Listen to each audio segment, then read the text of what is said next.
大陆存在一定程度的言论自由的，有好处也有坏处，以此来换取社会的稳定。因为自由不是没有代价的。当然有时候你觉得很不方便，我也想说什么就说什么，但是有时候的确不行。但是在这套体制下面，社会可以更加稳定。美国为何失序？一句话，经济垄断造成社会的活力被钳制住，失了社会的流动性。所以言论自由其实从古至今都存在，只是言论自由不是导致社会失序的主因，真正导致社会失序的原因还是社会的矛盾。不同省份的言论自由是有差别的。在厦门，甚至于有一些教会还可以去发传单，东北不行。他们的教会门口贴未成年请勿进入，宗教局明文规定，如果这样做就要锁他们教会的门。东北曾经是法轮功受影响最严重的一个地区，它对宗教的管控自然而然它就会比较严格。经济发展呢，它自然而然会带来自信，那么管控呢，自然而然也会减少。中国有没有宗教自由？有，因应不同省份的状况，创造出属于那个省份的言论自由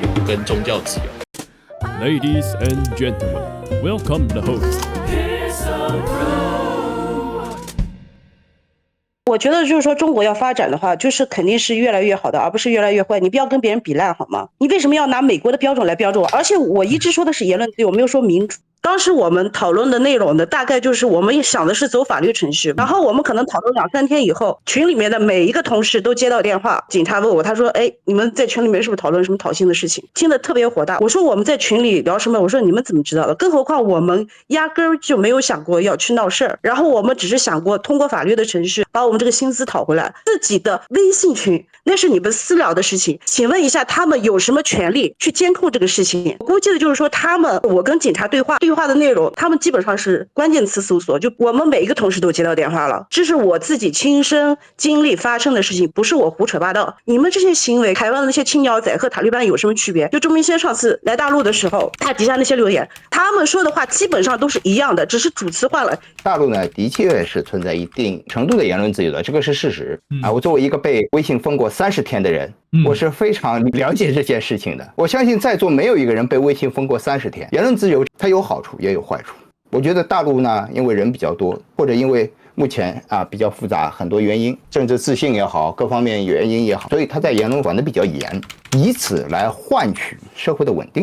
因为自由不是没有代价的。美国那个阿灵顿国家公墓上面那块碑上面写的字我最喜欢 ：Freedom is not free， 自由不是没有代价的。美国、欧洲多自由啊！你看今天啥样？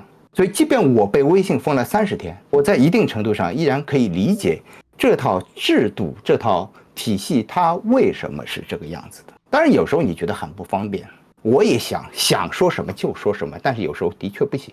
但是在这套体制下面，社会可以更加稳定，我觉得我还基本能接受吧。有一天我想说什么都说什么都可以，但是社会变成像美国那样，或者像欧洲那样，动不动就上街，磕嗨了哥们在街上晃悠。我觉得就是说中国要发展的话，就是肯定是越来越好的，而不是越来越坏。你不要跟别人比烂好吗？你为什么要拿美国的标准来标准我？而且我一直说的是言论自由，我没有说民主，因为我觉得民主这个词不能说指美国或者说台湾来说民主应该怎么样的。我觉得民主这个词大家各自有各自的理解，我只是要求不要管得太多，因为我觉得我对于大陆这个社会，我的存在来说，我是一个没有什么杀伤力，也没有什么害处的一个人。我只是想，我说话的时候稍微自由一点，我没有别的想法。简单说一下，我觉得有几个东西我想说的。第一个，言论自由。其实我在不同频道我都有聊过大陆言论自由。大陆言论自由不能够以偏概全，也不能够一个面去看全部的点。不同省份的言论自由是有差别的，明显有超级大差异。同样的言论尺度，在不同的省份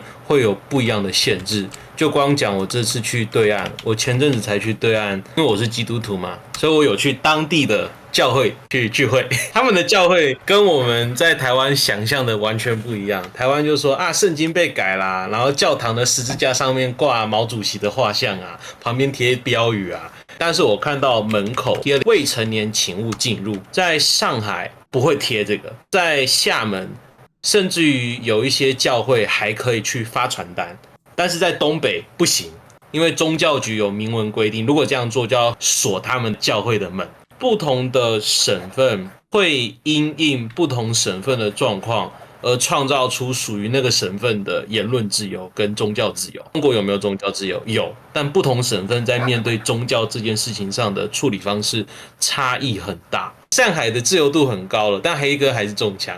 所以这个其实就是说明到一个状况，有点像是台湾以前我们在戒严时期那个以后有一个阶段，叫做每个人心中有个小警总。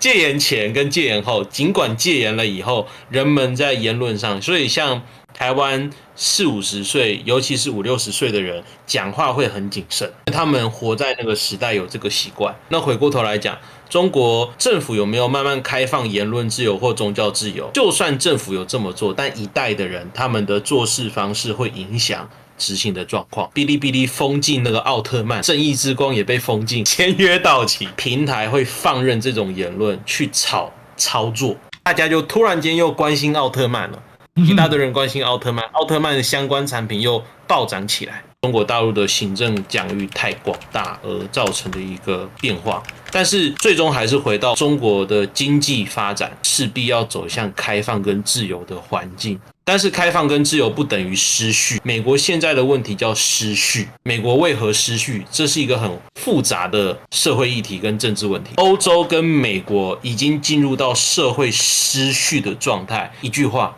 经济垄断造成的社会的整个活力被钳制住了。真正造成失序的原因跟言论自由没有太大的关系，真正造成社会失序的主要原因叫做上升了社会的流动性。一个社会当中，当它丧失了社会的流动性时，它又言论非常自由，这个社会会马上混乱。有一些是没有流动，但是没有言论自由，只是它把社会的那个问题压制住了，总有一天会爆开来。所以言论自由其实从古至今都存在，只是言论自由不是导致社会失序的主因，真正导致社会失序的原因还是社会的矛盾，这个矛盾有可能是经济或政治。实际上东北对于宗教来讲为什么管控这么严，一方面呢90年代末期的那个下岗潮有关系，东北曾经是受法轮功受影响最严重的一个地区，所以他对宗教的管控自然而然他就会比较严格。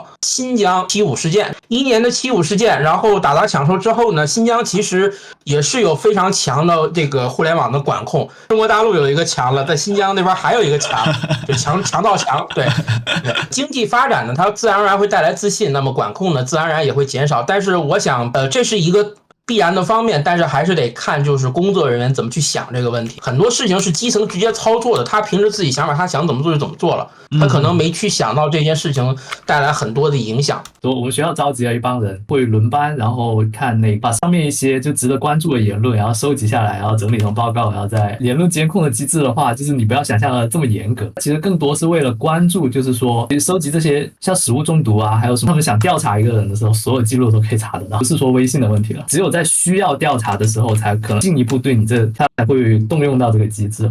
这些人都说什么大陆言论不自由，也跟台湾的1450一样的，也是造谣啊，甚至把一些正常的一些社会事件，只要这些社会事件有影响力的，他们就把这个事件给弄出视频啊，或者是文章啊，很惊悚的标题发出来，不是事实啊。他们会把真实的事件的切出一段来做，全世界都会有言论管控，就算是美国讨论那些什么鱿鱼的，你觉得大陆这方面管控的比较严格，但是我对现在这么多社交媒体了，好像真的就是我们什么都封。我本身不是共产党员，但是我也会骂共产党。我觉得现在外网传的这些什么言论自由也好，乱七八糟，不准信宗教什么的，都是在故意的黑大陆、黑共产党。